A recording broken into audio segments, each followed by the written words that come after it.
येणाऱ्या काळामध्ये इथं एक मोठं आंदोलन आम्ही उभा करू असं बार्टीला आम्ही सांगू इच्छितो। मित्रांनो बार्टी म्हणजे doctor Babasaheb Ambedkar research and training institute.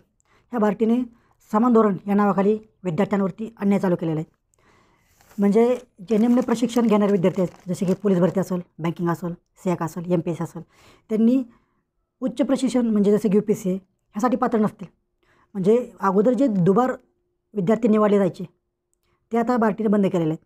ह्या वर्षी बार्टीने समान धोरण जे की BOGमध्ये ठरलं होतं त्यांचं ते लागू करण्याचं ठरवलेलं आहे का ते किंबहुना लागू केलेलं आहे। म्हणजे की ज्या विद्यार्थ्यांनी पोलीस भरतीचं किंवा बँकिंगचं प्रशिक्षण घेतलेलं आहे त्या विद्यार्थ्यांनी जर पुढे जाऊन ठरवलं की नाही मला UPSC करायची आणि मला बार्टीचं UPSCचं ट्रेनिंग घ्यायचं तर बार्टी त्याला देणार नाही। समान धोरण याच्या नावाखाली दलित समाजाच्या विद्यार्थ्यांच्यावरती मोठा अन्याय चालू केलेला आहे। त्याच्या अगोदर बार्टीमध्ये जे आपले सर्व विद्यार्थी आहेत त्यांनी जर समजा पोलीस भरती, मिलिटरी किंवा IBPS यासारख्या एक्झामचा लाभ घेतला असेल किंवा या स्कॉलरशिपचा लाभ घेतला असेल तर त्यांना एक संधी म्हणून MPSC किंवा UPSC अशा परीक्षांचा लाभ घेता येत होता। पण यावर्षी या बार्टीच्या संचालकांनी असा नियम लागू केलेला आहे की जर तुम्ही कोणत्याही परीक्षेचा लाभ घेतला असेल तर तुम्हाला वरची कोणतीही एक्झामचा स्कॉलरशिपचा लाभ घेता येणार नाही। याचा अर्थ कुठल्या मुलांनी कशाचं प्रशिक्षण घ्यायचं हे आता बार्टी ठरवणार। याच्यामुळे मुलं खूप संभ्रमावस्थेत आहेत, नाराज आहेत। अगोदर कसं असायचं की जे निम्न प्रशिक्षण घेतलेले आहेत त्यांना उच्च प्रशिक्षण घेता यायचं, पण आता नाही घेता येत। यासाठी NSU, त्याचबरोबर आझाद समाज पार्टी, त्याचबरोबर जंगे स्वराज्य, अक्षयभाई, सुलतानभाई यांनी बार्टीला भेट दिली।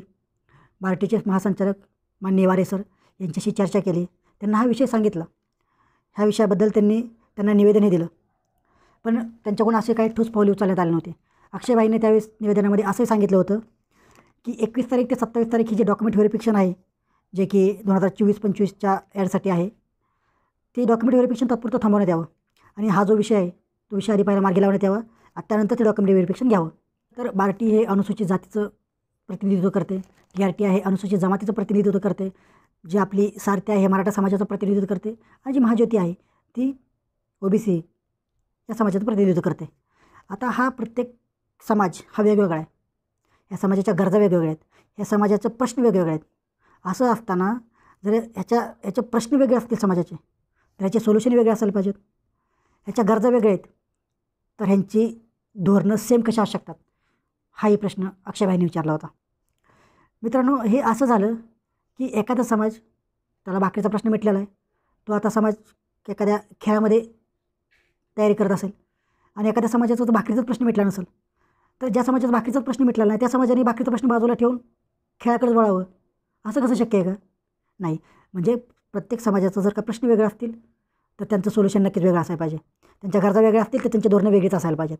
पण बार्टी तसं करत नाही आहे। बार्टी समान धोरण लागू करायचा प्रयत्न केलेला आहे, बार्टी समान धोरण लागू केलेलं आहे, त्यामुळे विद्यार्थ्यांवर अन्याय झालेला आहे आणि विद्यार्थी नाराज आहेत, संभ्रमावस्थेत आहेत, विद्यार्थ्यांचा प्रश्न मागे लागत नाही आहे। त्यामुळे विद्यार्थी 2, 3, 4 तारखेला या तारखेपैकी आंदोलनाच्या तयारीत आहेत। आणि सांगायचं म्हणलं ना तर बार्टीच्या धर्तीवरच ह्या ज्या बाकीच्या संस्था आहेत त्या स्थापन झालेल्या आहेत आणि जी बार्टी आहे doctor Babasaheb Ambedkar research and training institute ह्या बार्टीनं जी गुणवत्ता यादीनुसार सर्व विद्यार्थ्यांना कागद पडताळण्यासाठी बोलवण्यात आलं होतं ते सगळ्यांना नाही बोलवलं। म्हणजे ज्यांनी दुबार घेतलेला आहे लाभ ना किंवा ज्यांना दुबार पाहिजे त्यांना त्यांनी बोलवलेलं नाही आहे, जे पहिल्यांदाच आहेत त्यांनाच बोलवले आहेत। याचा अर्थ बार्टी स्वतः ठरवणार की कोणी काय बनायचं आणि कोणी काय बनायचं। तर जी महाज्योती आहे जी OBC समाजाचं प्रतिनिधित्व करते त्या OBC समाजाचं प्रतिनिधित्व करणाऱ्या महाज्योतीनं जे SEAकडून प्रशिक्षणाचा लाभ घेतलेले विद्यार्थी आहेत ह्यांना दुबार समजलं जाणार नाही असं पत्रक सुद्धा जारी केलेलं आहे। पण बार्टी तसं करत नाही आहे। म्हणजे पाहायला गेलं तर महाज्योती करते पण बार्टी करत नाही आहे, तर कुठंतरी विद्यार्थ्यांवरती अन्याय होत आहे असं विद्यार्थ्यांच्या चर्चांते कळालेलं आहे। त्यामुळे बार्टीने याकडे लक्ष द्यावं, विद्यार्थ्यांचा मार्ग लवकरात लवकर मोकळा करावा आणि तोपर्यंत डॉक्युमेंट व्हेरिफिकेशन थांबवण्यात यावं असं अक्षयभाईंनी सांगितलं होतं। विद्यार्थी आता संभ्रमात आहेत, अक्षयभाईंच्या नेतृत्वाखाली आंदोलन करण्याच्या तयारीत आहेत। येणाऱ्या काळामध्ये इथं एक मोठं आंदोलन आम्ही उभा करू असं बार्टीला आम्ही सांगू इच्छितो। 2, 3, 4 तारखेला विद्यार्थी आंदोलन करणार आहेत।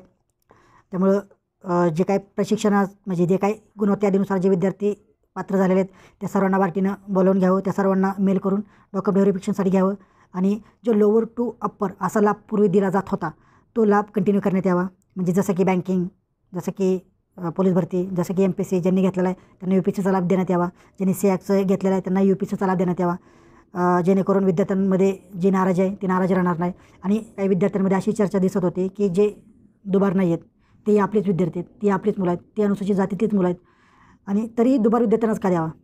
कारण काही विद्यार्थ्यांच्या चर्चानुसार कळालं की त्या विद्यार्थ्यांनी परीक्षा पास झालेले आहे, त्या विद्यार्थ्यांनी परीक्षा क्रॅक केलेले आहे आणि त्या विद्यार्थ्यांना जर का अगोदर त्यांनी प्रशिक्षण बँकिंगचं किंवा पोलीस प्रशिक्षणचं घेतलं असेल, पोलीस भरतीचं घेतलं असेल तर त्यांना जर UPSCचं प्रशिक्षण घ्यायचं असेल तर ते घेऊ शकतात. त्यांना UPSCचा अभ्यास करायचा असेल, ज्यांना IAS बनायचं असेल ते घेऊ शकतात ना. त्यांनी त्याची परीक्षा क्रॅक केलेली आहे. त्यामुळे बार्टीने ह्याकडे लक्ष द्यावं आणि हा जो विषय आहे हा लवकरात लवकर मार्गी लावा. धन्यवाद.